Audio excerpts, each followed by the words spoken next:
근데요, 2015년도에 윤영찬 부사장이 국회 증인으로 나왔었어요. 그때 뭐라고 했냐면 포털뉴스 배열에 대한 심의는 언론 자유 위축이다. 그리고 우리가 어떻게 할 수가 없는 부분이다라고 얘기를 하셨었거든요. 근데 청와대 국민소통 수석을 하고 집권여당의 중요한 의원을 맡고 있는 분이 또 관련 상임이에요. 그것도 그분이 들어오라고 그래. 이것은요, 단순히 의견을 전달하는 것이 아니라 압력으로 비칠 수 있다. 이철이의 정치쇼. 들어오라 그래. 어감이 별로 안 좋아 이게. 그렇죠. 사실은. 뭔데 뭐 옛날에 보안사 같은데 들어오라 그래. 뭐 이러는 것처럼 윤영찬 민주당 의원이 다음 보고 들어오라 그래 하고 비서진에 지시하는 문자가 사진이 찍혔는데 이유는 조호영 원내대표 연설이 대문에 걸려서. 그렇죠. 이낙연 의원 대표 연설은 대문에 안 걸렸던가요? 걸렸대요. 시차가 좀 있었던 시차가 거고. 좀 제가 있어서. 그 미디어 오늘에서 자세히 썼던데요. 그 개인에 따라가 달라지는 게 있고 일단 그 사람이 평소에 뭘 많이 검색하느냐. 통합당 누가 그 이야기 하는데 그 윤영찬 의원실에 항상 우리 거만 검색해 보니까 많이 나온 거 아니냐 이러고 그 미디어 오늘에서 이제 확인한 바로는 다음에 메인에 있었다. 그리고 윤영찬 의원이 네이버 부사장 했잖아요. 원래 동아일보 기자 출신이고. 그렇죠. 개인적인 인연이 있어요 혹시? 엄청 소장님은? 있죠. 저는 2004년도부터 알았어요. 그래요? 동아일보 기자하실 때 알았고 제가 열린우리당 당의장 비서실에 있을 때 같이 일본 출장까지 갔었어요. 그래서 그때부터 친했고 네이버 부사장 할 때 2014년 15년 제가 여의도에서 힘이 가장 셌을 때 네. 들어와! 그랬어요? 라고 했어요. 네. 네이버에 있는 후배들이 있어서 아니 윤영찬 부사장 좀 들어오라고 그래라. 왜 문재인 대표 거는 이렇게 기사가 잘 나가고 메인에 많이 걸리고 우리 똑같네요, 김무성 대표 똑같네. 거는 왜 이러냐. 그때 왔을 때 윤영찬 부사장의 멘트는 이랬습니다. 우리는 관여할 수가 없습니다. AI 알고리즘에 의해서 되는 거지 검색을 많이 하면은 이게 탑으로 올라갑니다. 우리가 도저히 편집에 대해서는 도저히 우리가 터치할 수가 없다라고 얘기를 했어요. 그걸 순진하게 믿었던 제가. 아 참 그거 지금- 아니에요? 아니잖아요 지금 보면은. 어저께 카카오의 해명도 똑같던데요. AI가 한다. 아, 그때부터 네. 그랬어요. 그래가지고 보니까 항의하면은 바뀌는구나라는 지금 의심을 낳게 하는 행동을 했다라는 생각이 듭니다. 근데요, 2015년도에 윤영찬 부사장이 국회 증인으로 나왔었어요. 그때 뭐라고 했냐면 포털뉴스 배열에 대한 심의는 언론 자유 위축이다. 그리고 우리가 어떻게 할 수가 없는 부분이다라고 얘기를 하셨었거든요. 근데 청와대 국민소통 수석을 하고 집권여당의 중요한 의원을 맡고 있는 분이 또 관련 상임이에요. 그것도 그분이 들어오라고 그래. 이것은요, 단순히 의견을 전달하는 것이 아니라 압력으로 비칠 수 있다. 그리고 과거에 청와대 국민소통수로 있을 때 이런 일을 해서 기사의 편집 배치를 바꿨다라는 합리적인 추측이 가능하다고 생각이 듭니다. 제가 잘했다 못했다라는 얘기를 드릴 수는 없습니다만 제가 아는 윤영찬 의원은 참 점잖은 아, 그럼요. 사람이에요. 달라졌어요. 예. 윤영찬 의원이 진정성이 있죠. 그럼요. 어제 해명이랄까 설명이랄까를 한 게 제가 이렇게 얘기하면 또 편들어주는 것처럼 아니요. 사람들이 저도 받아들여요. 그렇게 생각해요. 윤영찬 의원 되게 훌륭하신 분이에요. 개인으로서 나의 의견을 전달할 권리가 있다고 생각한다. 뭐 아마 이런 취지로 이야기한 것 같습니다. 제가 정확한 워딩은 맞아요. 기억이 안 나는데 그렇죠. 우리 모두가 개인으로서 네. 뭐 이야기 댓글도 남길 수도 있고 제가 이제 다음 대표번호로 전화해가지고 왜 이런 뭐 기사 올렸어요 네. 할 수도 있죠. 근데 이제 제가 들어오라 그래 이럴 수는 없는 거 아니겠습니까? 그건 윤태곤 실장님 제가 갈게요 그래야지. 아, 이낙연 대표가 오지 오늘 말고. 아침에 엄중주의. 또 엄중해요? 아, 그거는 괜찮은 엄중이에요. 엄중하죠. 아, 그래요? 그건 괜찮은 거 아니에요? 그러니까 빨리 잘한 것 같아요. 어제 뭐 이것의 행위하고 별개로. 그리고 제가 이게 보면요. 이게 말하자면은 소세지를 우리가 먹으면서 소세지 만드는 거는 뭐 보여주지 마라 그런 말이 있지 않습니까? 이 뒤에 아까 이제 장성철 소장님도 내가 보좌관 때 해봤다라고 하듯이 그런 이런 치열한 것들. 그래 어느 정당이든지 자기 정당에 대해서 조금 유리하게 하려고 하는 거는 인지상정인데 제가 약간 놀랐던 거는 선거 시즌이면 정말 치열하지 않습니까? 뭐 글자 숫자까지 해가지고 왜 우리가 뭐 한자 장냐 이렇게 하는데 아 지금도 지금 그런 정도로 치열한가? 대표 연설 가지고 그런 생각은 좀 들더라고요. 저는 이거는요 기본적으로 너무 많은 의석을 갖고 있는 여당이 이런 국회에서의 견제 기능이 상실된 민주주의 위기다라는 생각이 들어요. 내가 전화하고 내가 불러서 얘기하면 뭐든지 다 될 수 있어라는 오만한 생각을 갖고 있지 않느냐는 생각이 드는데 제가 항의한 거는요. 김영란법 채택하기 전이에요. 그래서 좀 괜찮은데 그리고 그때는요. 왜 우리 기사 안 내줘요? 왜 우리 기사 왜 보이지도 않게 해줘요? 이거였지. 아니 야당 원내대표 기사가 탑에 올라갔다고 그거를 불러서 항의합니까? 잘못된 기사를 항의할 수는 있어요. 이거는 다르다. 사실관계가 다르다라고 항의할 수는 있지만 이 편집권, 배치권을 침해하는 것은요. 언론 자유 위축을 시키는 거예요. 이거는 윤영찬 의원이 잘못했다라고 말씀드립니다. 알겠습니다. 윤태곤 실장님 아무 말씀 안 하니까 이걸로 결론 내겠습니다. 근데 이낙연 대표가 엄중주의했으니까 잘했다고 생각합니다. 네. 엄중주의보다 좀 센 거는 뭐예요? 경고예요? 경고겠죠. 아니 근데 주의가 보통 경고잖아요. 국민의힘 과기 정통 그 위원들은요 기자회견을 방금 전에 했어요. 그래서 의원직 사퇴까지도. 그럴 사안이라고 보십니까? 언론 자유 침해한 거죠 이거는. 근데 의원직 사퇴 사안이라고 보십니까? 저는 그렇게 봐요. 그래요? 네. 제가 요구는 할 수 있다. 과방위도 해봤는데 그렇죠. 뭐 윤영찬 아까 의원이 나는 개인으로서 내 의견을 전달할 수 있는 뭐 이제 권리가 있다 생각한다 한 것처럼 그 국민의힘 의원들도 하라라고 말할 수 있는 권리는 있는 거죠. 실제로 그게 되냐 마냐 하고 별개로. 툭하면 사퇴하세요라고 했던 분 기억이 나네. 그분이 공감을 못하는구나. 자 추미애 이 두 분 타짜께 추미애 의원 아들 관련된 의혹 이거 안 다뤄볼 수 없습니다. 어떻게들 보고 계십니까? 엄중하게. 저는 무겁게 바라보고 있습니다. 제가 먼저 말씀드릴까요? 저희가 뭐 여기에서 뭐 이게 육군 규정이냐 미군 규정이냐 이런 이야기를 할 계제는 아닌 것 같고, 제가 기자들한테 어제 공통적으로 받은 질문들을 많이 한번 똑같이 드려볼게요. 제2의 조국 사태라고 할 수 있습니까? 라는 질문을 받았어요. 그 제가 해야 되는 거죠? 해드릴까요? 예. 제2의 조국 사태라고 볼 수 있습니까?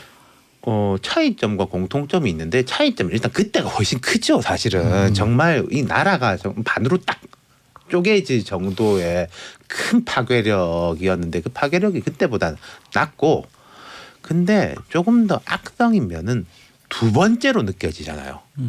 두 번째. 그때가 첫 번째라면 그렇죠. 이번이 두 번째다. 또 이제 반복되는 걸로 하니까 이게 여론 지형상 악성일 것이다. 그리고 또 뭐 차이점을 한다면은 그때는 조국 장관에 대해서 비판적인 사람들도 검찰의 수사가 좀 많이 무리한 거 아니야? 검찰이 너무 힘센 거 아니야? 이 부분에는 상당히 공감을 했어요. 근데 지금은 뭐 검찰이 이제 무리한 게 아니라 왜 검찰이 8개월 동안 뭐 아무것도 안 하고 있었지? 이 검찰 개혁이라는 게 밈이 돼 버렸어요. 본질은 검찰 개혁이다. 어느 추미애 장관의 전 보좌관 분이 뭐 당신 전화했습니까? 이런 기자 질문 받으니까 뭐 나는 안 했다라고 하면서 본질은 검찰 개혁이다. 이게 좀 우스갯소리처럼 돼 버렸다. 그리고 조국 전 장관이 민정수석 시절 때만 해도 이 야권에서는 조국 전 장관에 대해 가지고 좀 너무 재수 없다 이런 식으로 비판하는 사람들이 있었지만은 막 되게 그분이 남하고 각을 많이 세우고 이런 스타일은 아니었잖아요. 그렇죠. 근데 추 장관은 각을 워낙 많이 세우는 게 있다. 뭐 이런 차이점들. 저는 기본적으로 추 장관의 부적절한 행동, 그 태도 이런 것도 문제지만 더 큰 문제는요 민주당 의원들의 태도와 반응이에요. 그래요? 기본적으로 민주당 의원들이 아니 이건 상식적인 일이다라는 것. 또 어떤 의원은 이건 김치찌개 시켜 먹고 빨리 좀 달라고 한 게 뭔 청탁이고 부분이야 이런 식으로 접근하잖아요. 이것은 그냥 있어왔던 일. 그런 접근 방법이 더 위험하다고 생각이 듭니다. 그리고 이렇게 늦게 온 사람이 빨리 나부터 김치찌개 달라고 하면 그건 문제 있죠. 제가 아침 방송에서 똑같이 얘기했어요. 아 그래요? 네. 늦게 온 사람이 빨리 달라고 하면 그게 청탁이고 압력이지 그게 뭐냐라고 똑같이 얘기했는데 같은 철자가 들어가서 그런가? 그런 거예요. 싱크로율이. 그러니까 이게 민주당에서 이 부분을 옹호하거나 보호하려고 하면 안 돼요. 기본적으로 여러 가지 규정, 여태까지 군대에서 이루어졌던 관례와 규정대로 행해지지 않은 것이 많잖아요. 군대는 전시를 대비하는 곳입니다. 전쟁이 났는데 휴가 간 사병이 전화로 저 몸이 아파가지고 저 군대 복귀 못 하겠는데요. 이런 나라가 과연 상식적인가요? 부모에 따라서 내 딸은 그냥 갑자기 의전원도 갈 수 있어요. 의사 될 수 있어요. 부모에 따라서 휴가도 마음대로 갈 수 있고 병가도 마음대로 쓸 수 있어요. 이런 나라가 정의롭고 공정하고 상식적인 나라이냐. 이러한 접근 방법에 대해서 집권 여당의 의원들이 옹호하는 태도가 훨씬 더 잘못됐다고 생각이 들어요. 저는 오늘 11시에 민주당 지도부와 대통령이 오늘 간담회를 하잖아요. 이때 이 부분에 대해서는 어떤 명확한 선을 그어야 된다. 이낙연 대표 또 엄중하고 무겁게 바라만 보지 말고 어느 정도의 조치성 건의를 해야 되지 않겠느냐. 장 소장님이 이제 좀 뭐 좋은 말씀이고 되게 이제 큰 가치에 대해서 이제 민주당 의원을 비판해 주셨다면은 좀 조그만 부분으로 이야기하고 싶은 게 이게 위기 흔히 이런 말 하거든요. 위기는 위기 그 자체보다 위기를 다루는 게 중요하다. 지금 민주당의 해명이 아까 윤영찬 의원도 그러는데 주로 이런 식이에요.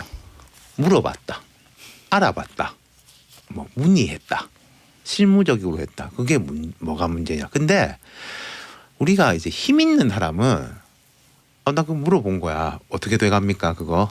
그때 그거 내 아들 건 어떻게 돼갑니까? 나 그냥 물어본 겁니다. 이거 되려면 절차를 어떻게 해야 되죠? 확인해 보려고. 그거 지금 어떻게 진행되고 있습니까? 라고 하지.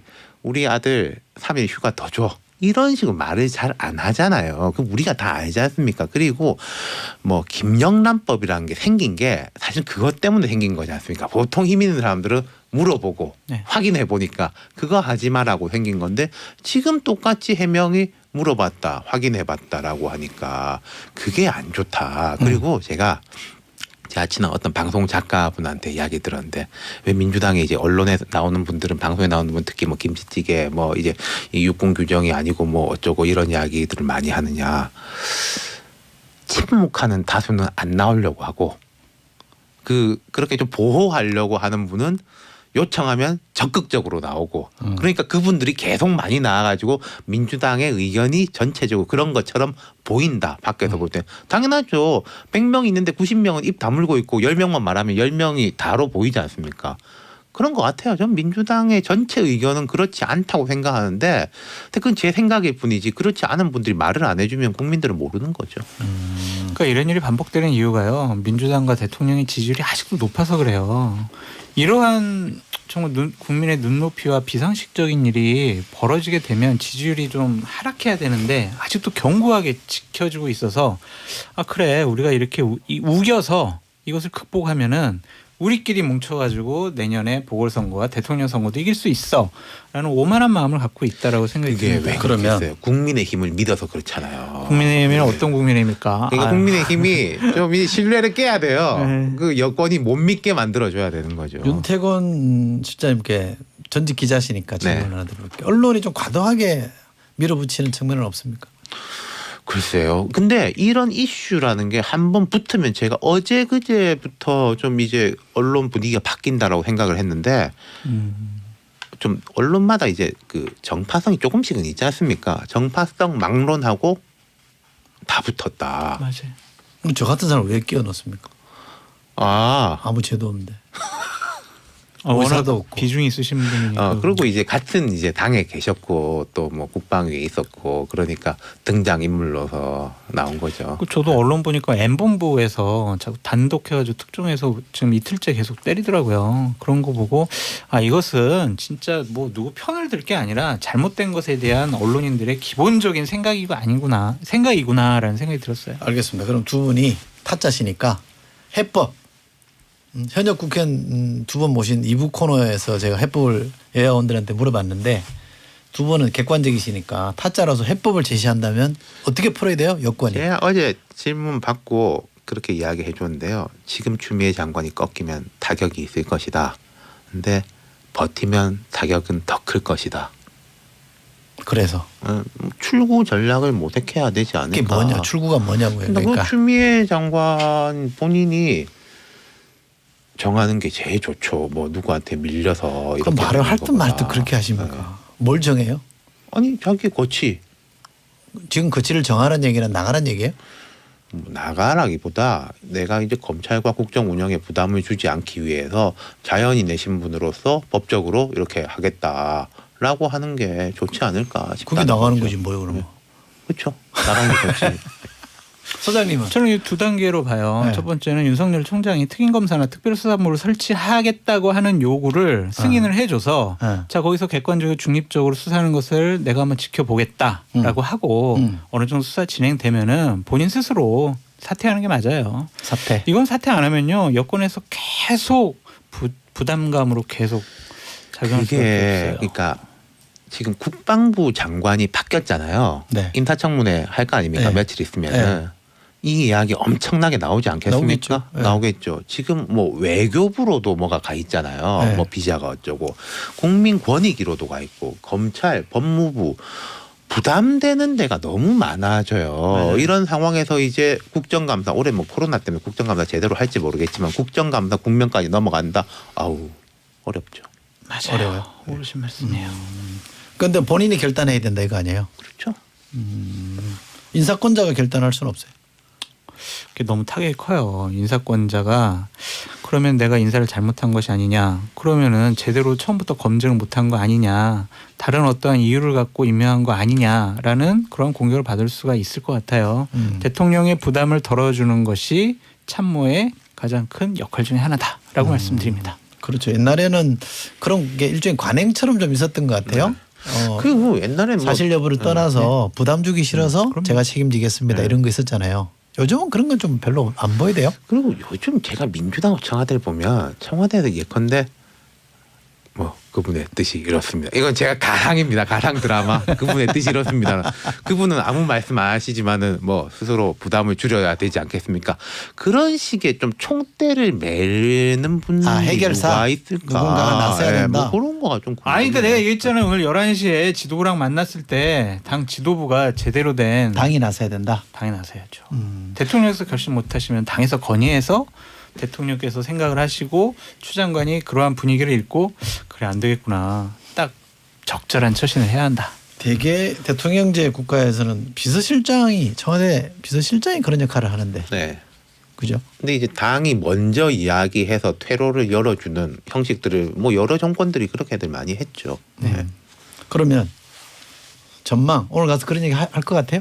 당연히 하겠죠. 할것 공식적으로는 모두 발언해서 안 하겠지만 그분에서 논의 안 할 수가 없을 겁니다. 가장 큰 현안 중에 제가 하나니까. 궁금하게 거라고 보는 보세요? 건 이거예요. 한 5분이 지금 가는 모양이던데 그걸 하고 예를 들어서 다음 10분이라도 이낙연 대표하고 문 대통령의 따로 이야기하는 시간이 있을 이른바 것이냐 독대. 없을 것이냐. 예. 넉대. 뭐 옛날에 황교안 대표 갔을 때 창가에 가서 둘이 이야기하고 뭐 이런 것도 있었는데 그거가 관심사입니다. 그러네요. 알겠습니다. 여기도 타짜 여기까지 하겠습니다. 장성철 소장님, 윤태권 실장님 두 분 함께했습니다. 고맙습니다. 감사합니다. 감사합니다.